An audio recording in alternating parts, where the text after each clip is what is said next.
Alors, le ministre d'État, ministre de la Transition écologique et solidaire, m'a demandé de conduire effectivement un dialogue au niveau local autour des mesures de nature à assurer le succès d'une réintroduction de 2 ours femelles dans les Pyrénées-Atlantiques et plus particulièrement en Béarn.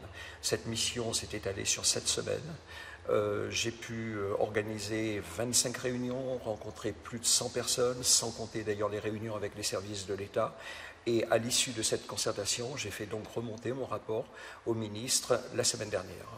Tout le monde est d'accord? Alors évidemment que non, tout le monde n'est pas d'accord.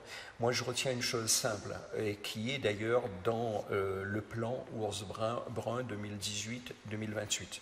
Nous avons aujourd'hui dans les Pyrénées 43 ours, 41 dans le noyau central. C'est dans ce noyau central que nous avons les formes de pastoralisme probablement les plus difficiles pour les rendre compatibles avec la présence de l'ours. Des moyens existent, des moyens de protection existent, il faut continuer à les travailler, à les améliorer, mais il reste que ce mode de pastoralisme-là est peut-être le plus difficile.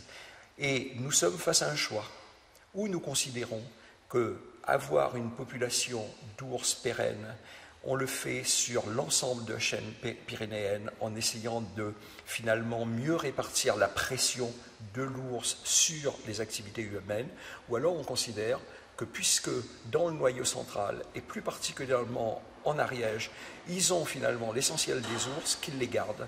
Moi, ce que je propose, tout simplement, c'est qu'on ait une vision beaucoup plus large au niveau des Pyrénées. Alors, vision plus large, ça veut dire que là où il y a des ours, il y a forcément des problèmes de cohabitation. Ça veut dire qu'on doit anticiper ces problèmes de cohabitation si on va dans votre sens.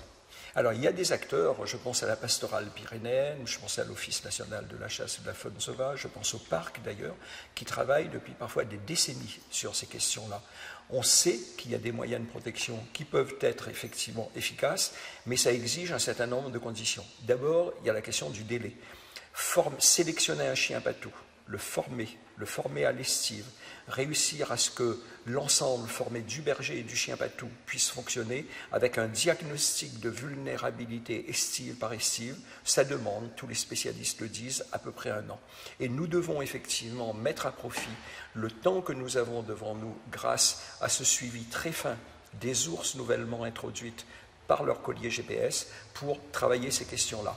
Ensuite, nous avons quelques cas dans les Pyrénées, c'est le cas des Hautes-Pyrénées, c'est le cas de l'Ariège, où vous avez un nombre de bêtes très important, plus de 1000 bêtes sur des estives extrêmement étendues. On sait aussi que dans des cas comme cela, un chien ne suffit pas. Il faut des chiens supplémentaires, il faut des bergers ou aides-bergers supplémentaires. Les financements existent pour cela et c'est de cela qu'il faut tout simplement discuter, c'est cela qu'il faut travailler ensemble plutôt que de se murer finalement dans une attitude de rejet de l'ours.